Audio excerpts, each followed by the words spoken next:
Today we're going to do part 2 of Arthur and the Recess Rookie. We're on chapter 3.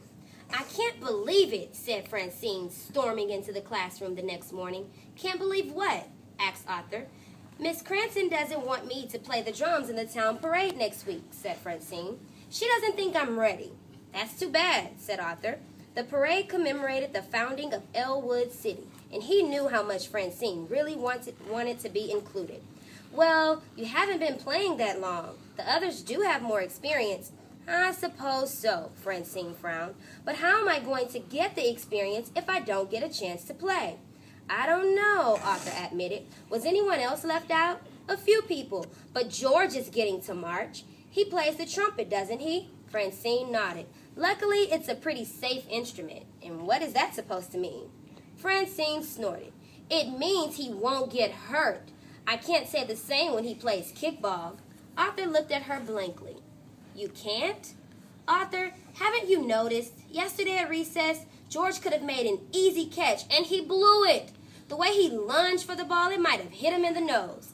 Oh, that play. Well, he did go to the nurse's office afterwards, so maybe he did hurt himself. Anyway, I think George was doing the best he could. Well, he needs to do much better if he ever wants me to pick him again for my team. Francine, you didn't exactly pick him. He was the only one left. Oh, true, but still. Picking doesn't always have to be about winning, said Arthur. Francine laughed. A lot you know, she said. Really, Francine, George hasn't been playing kickball his whole life like the rest of us. Francine frowned. They don't have kickball in Sweden? I'm not sure, Arthur admitted. But even if they do, he might not have had that much experience. Besides, why do you always put him in right field? Francine snorted. Because it's the best place to hide him. But George isn't going to get any better if he doesn't get a real chance to play.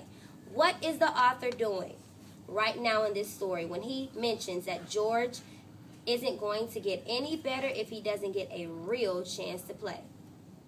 He's trying to get them both to have an experience. To have an experience? Okay, what type of experience, Elijah? A chance. A chance. What two characters really need a chance? Francine and George. Francine and George. They have something in common. Does Francine think they have anything in common? No. They both have a dream. They both have a dream, perhaps. Good job. All right? Well, that's true. Francine stopped to think. Oh, I get what you're saying. You do? Sure. You want me to work with George? Francine, said Arthur.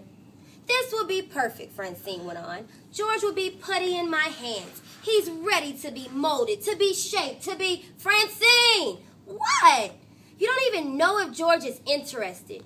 Don't be silly, Arthur, Francine said with a smile. How could he not be interested?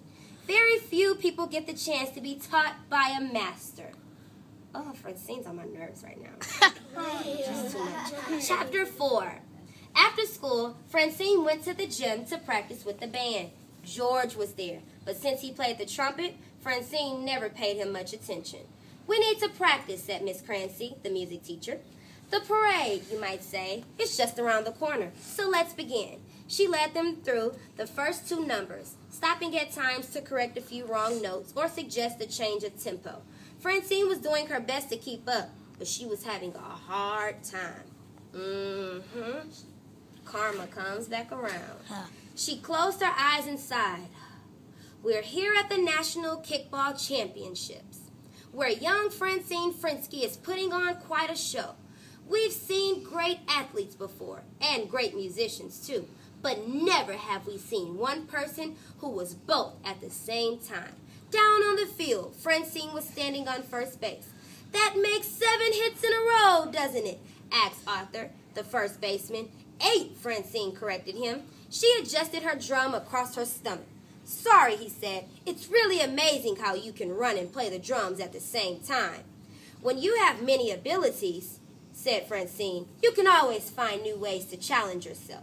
As soon as the next player kicked the ball, Francine was off like a shot. And as she ran, the rhythmic tapping of her drum could be heard across the field. She slid into third base, carefully leaning to one side so she could finish up her drum roll. Go, Francine! Keep the beat! Francine! Miss Crancy was frowning. Yes? Everyone was staring at Francine. What in the world was going on with Francine? Did that whole scene happen in real life? No. What was going on? She was daydreaming. She was daydreaming about that she was like famous and all that. That she was all that in a bag of chips. Can she really play kickball and play the drums at the same time? No. Has there anybody ever played kickball and played the drums at the same time? No. Ooh, Francine needs to snap out of it. So everyone was staring at Francine. I don't know where you were, but I know it wasn't with the rest of us. Sorry, Miss Crancy. Francine, you have to keep your mind on the beat. You have to concentrate. If you can't play this standing still, imagine the trouble you'd have if we were marching. Francine nodded, but she kept her face down. When practice was over, Francine headed for the door. Don't get discouraged, said a voice behind her. Who do you think that voice belonged to? George. Maybe. Let's see. Francine turned, and it was George. Discouraged? Francine forced out a laugh. I'm not discouraged.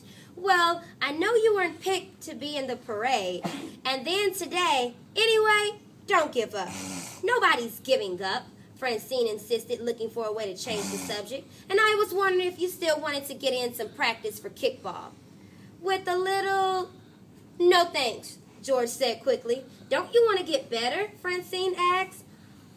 What I want, said George, is to have a good time. Oh, said Francine. And before she could think of anything else to say, George went on his way. And that's it for today. Tomorrow we'll start with chapters 5 and 6.